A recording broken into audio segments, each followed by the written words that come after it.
So hello everyone, welcome back to zero YouTube channel. This is Shivani Keswani.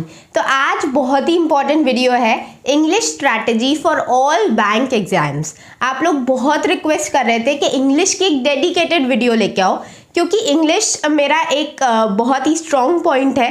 तो इस पर मैं आपको डिटेल से आज बताने वाली हूँ कि मैंने स्टार्ट कैसे किया था, क्या क्या किया और कैसे कैसे अपने नंबर बढ़ाए। ठीक है, मेरा जो इनिशियल फेज था उसमें मुझे भी आपकी तरह कुछ नहीं समझ में आता था।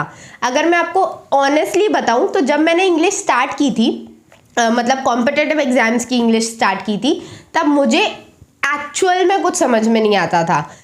मैं इंग्लिश मीडियम स्कूल से होते हुए इंग्लिश में वीक थी। तो आप लोगों को थोड़ा अजीब लग रहा होगा, क्योंकि काफ़ी सारे लोगों की ये मिथ होती है कि आपका इंग्लिश मीडियम है इसलिए आपका इंग्लिश स्ट्रॉन्ग है, बट ऐसा कुछ भी नहीं था। इंग्लिश मीडियम स्कूल्स में जो इंग्लिश पढ़ाई जाती है और कॉम्पिटिटिव एग्जाम्स की जो इंग्लिश होती है वो एकदम अलग होती है। हाँ, हमारे थोड़े बेसिक्स क्लियर होते हैं, हमें पढ़ते हुए थोड़ा समझ में आता है, उसके अलावा और कुछ भी नहीं होता है। अब मैं आपको बताऊं, जब मैंने इंग्लिश पढ़ना स्टार्ट की थी तब मैंने द हिंदू न्यूज़पेपर उठाया। द हिंदू न्यूज़पेपर में जब मैं एडिटोरियल पढ़ती थी, जब मैंने स्टार्ट किया था, तो आपकी तरह मुझे कुछ भी समझ में नहीं आता था। मतलब मैं पढ़ रही हूँ ब्ला ब्ला ब्ला ब्ला ब्ला, इस तरीके से पढ़ रही हूँ और सब कुछ ऊपर से निकलता था।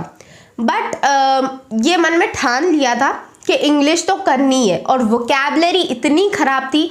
आज आप मुझसे पूछो, इतने सारे वर्ड्स मुझे आते हैं। तो इन सारी चीज़ों में मैंने कैसे अच्छा किया, ग्रामर की क्या रिक्वायरमेंट है, ग्रामर के रूल्स याद नहीं होते। बहुत सारे स्टूडेंट्स बोलते हैं हमें तो याद ही नहीं रहता, इतनी बार पढ़ लिया है। तो ये सारी चीज़ें मैंने भी फेस की थी।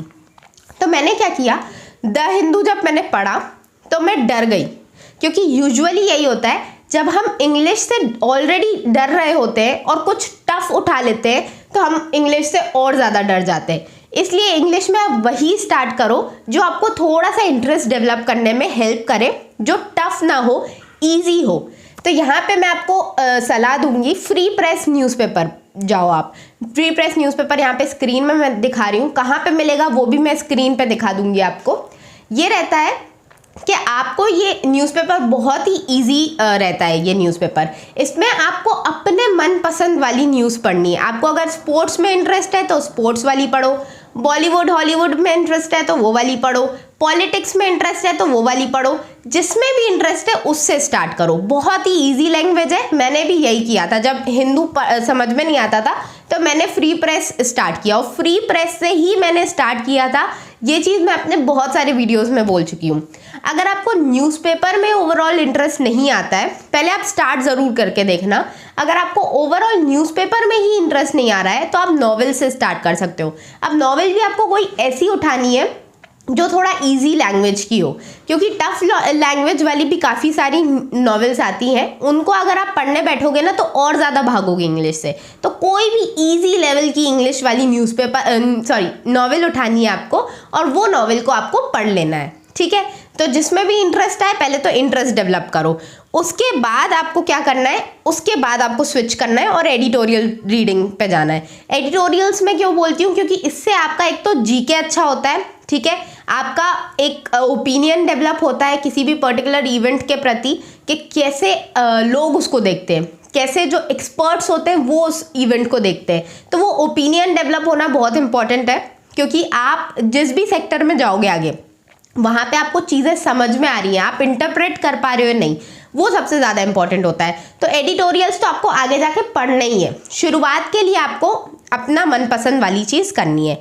उसके बाद आपको एडिटोरियल्स एक एक घंटे की रीडिंग लेनी है। रोज़ 1 घंटा आपको एडिटोरियल करना है, क्योंकि रीडिंग कॉम्प्रीहेंशन जब आपका अच्छा हो जाएगा ना, तो आपको हर लेवल का क्वेश्चन, चाहे वो एरर का हो, पैराजम्बल का हो, या फिर आपका किसी भी टाइप का क्वेश्चन हो, सेंटेंस इंप्रूवमेंट हो, सारे टाइप के क्वेश्चंस बनेंगे। आपका रीडिंग कॉम्प्रीहेंशन अच्छा होना चाहिए, आपको चीज़ें समझ में आनी चाहिए। इसके बाद बात करते हैं वोकैबलरी की।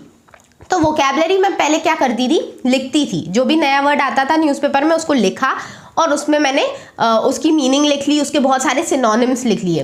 लेकिन फिर थोड़े टाइम बाद मैंने क्या रियलाइज़ किया कि वो जो कॉपी मैंने बनाई थी वो रखी की रखी रह गई, उसको कभी मैंने उठा के रिवाइज नहीं किया। फिर मैंने क्या किया, जब मैंने न्यूज़पेपर वगैरह मोबाइल पे पढ़ना स्टार्ट किया, तो मोबाइल पे ही मैं देख के वहाँ पे वर्ड को कॉपी करके सीधा गूगल पे पेस्ट करती थी और उसकी मीनिंग देख लेती थी। सिर्फ देखती थी, समझती थी और उसको उस सेंटेंस में क्या बोलना चाह रहा है वो सेंटेंस, वो पूरा इंटरप्रेट करके बस ख़त्म।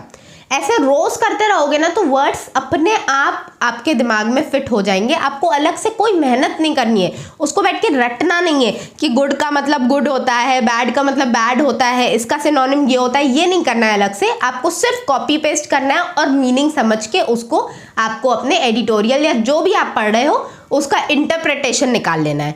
उसके बाद अगर आप चाहते हो कि मैं कोई एक ऐसा वीडियो लेके आऊँ जिसमें मैं आपको दिखाऊं कि मैं किस तरीके से पढ़ती थी एडिटोरियल, तो आप कमेंट सेक्शन में बता सकते हो। मैं एक डेडिकेटेड वीडियो ले आऊँगी कि किस तरीके से मैं कौन कौन से वर्ड्स को मैं कैसे कैसे पढ़ती थी, सारी चीज़ें उसमें बता दूँगी। इसके बाद आपको क्या करना है, क्विजेस लगाने हैं। अब क्विजेस आप कहाँ से लगाओगे, बहुत सारे ऐप्स हैं, सारे ऐप्स डाउनलोड कर लो, ठीक है। आपके पास टेक्स्ट बुक है, अड्डा है, प्रैक्टिस मॉक है, ऑलिव बोर्ड है और गाइडली है, वो भी अच्छा ऐप है। तो इन पे क्या होता है, डेली क्विजेस आते हैं, बहुत सारे क्विजेस पड़े हुए हैं, आप डाउनलोड करो और उनके रोज़ के 4 से 5 क्विजेस लगाओ। क्विजेस लगाने के बाद उनका सॉल्यूशन पढ़ो, ठीक है। उसमें क्या क्या लिखा है, सिर्फ इतना करना है, इंग्लिश में और कुछ भी नहीं करना है। रीडिंग करनी है, वोकैबुलरी सर्च करनी है और साथ में आपको क्विजेस लगाने हैं, दैट्स इट। और मॉक्स तो आप लगाते हो तो उसमें भी इंग्लिश कवर होती रहती है। इसके अलावा कुछ भी नहीं करना है। ग्रामर अलग से नहीं पढ़ने जानी है, क्योंकि ग्रामर क्या होता है, मैंने भी स्टार्ट किया था 120 रूल्स ऑफ ग्रामर और भी कई सारी चीज़ें, बुक्स खरीदी थी मैंने, बट वो चीज़ कंटिन्यू नहीं हो पाती है। आप पढ़ते तो हो बट वो वापस आपका रिटेन नहीं हो पाता है, फ्लश हो जाता है एक तरीके से, तो वो बार बार निकल ही जाता है दिमाग से, चाहे आप कितना ही रट लो कि ये वाला रूल यहाँ पे लगता है, सब्जेक्ट के बाद वर्ब ऐसा होता है वैसा होता है, नहीं याद रहती हैं चीज़ें। इसलिए आप सब रीडिंग करो, आपको समझ में आ जाएगा कि कहाँ पे एरर है, कहाँ पे नहीं है, चीज़ें सारी क्लियर हो जाएंगी। वोकैबुलरी पे ज़ोर अलग से नहीं देना है, ग्रामर पे ज़ोर अलग से नहीं देना है। जो जो टिप्स मैंने बताई वैसे करके देखो, 1 से 2 महीने आप करके देखो। अगर आपके मार्क्स नहीं इंक्रीज हो तो आप मुझसे बोलना, कमेंट सेक्शन खुला हुआ है, मैं और नई बेहतर टेक्निक लेके आऊँगी आपके लिए। लेकिन अभी तक जो मैंने खुद इस्तेमाल की हैं सारी चीज़ें, वो मैंने आपको इस वीडियो में बता दी हैं। आई होप आपको ये वीडियो अच्छा लगा होगा और कोई भी इसमें एडिशनल पॉइंट नहीं है। यही करना है आपको इंग्लिश में, रोज़ 1 घंटा रीडिंग करनी है, 1 घंटा भी नहीं लगेगा, आधा घंटा आपको क्विज लगाना है, 1.5 घंटा आपको इंग्लिश रोज़ करनी है। अगर आपकी कुछ ज़्यादा ही वीक है तो रीडिंग का टाइम और क्विज का टाइम थोड़ा थोड़ा इंक्रीज़ कर लेना है, अच्छी है तो थोड़ा थोड़ा डिक्रीज़ कर लेना है, लेकिन करना रोज़ यही है। बस इस वीडियो में इतना ही देखते हैं, बाकी मैं और सब्जेक्ट्स की भी स्ट्रैटेजीज लेके आऊँगी, क्योंकि मैंने सारे सब्जेक्ट्स को एकदम ज़ीरो से किया है। कॉम्पिटिटिव एग्जाम्स की प्रिपरेशन जो आप करते हो उसमें आपके बेसिक्स कहीं काम नहीं आते, आपको थोड़ा बहुत भी आता है नहीं काम आता है। यहाँ पे आपको ज़ीरो से ही मेहनत करनी पड़ती है और मैंने भी ज़ीरो से ही की है। जो जो टिप्स मैंने अपनी लाइफ में लगाई हैं, जो फेल हो गई वो भी मैंने आपको बता दी, जो काम आई वो भी मैंने आपको बता दी। अब आप खुद लगा के देखो, करना आपको ही है, ठीक है। मैं आपको सिर्फ रास्ता दिखा सकती हूँ, उसके अलावा कुछ भी नहीं। तो मैंने रास्ता दिखा दिया, चलो आप चलोगे तो जो जैसे मैंने इंक्रीज़ कर लिए नंबर वैसे आप भी इंक्रीज़ कर लोगे, नहीं चलोगे तो वही माथा पीटते रह जाओगे कि हो नहीं रहा है।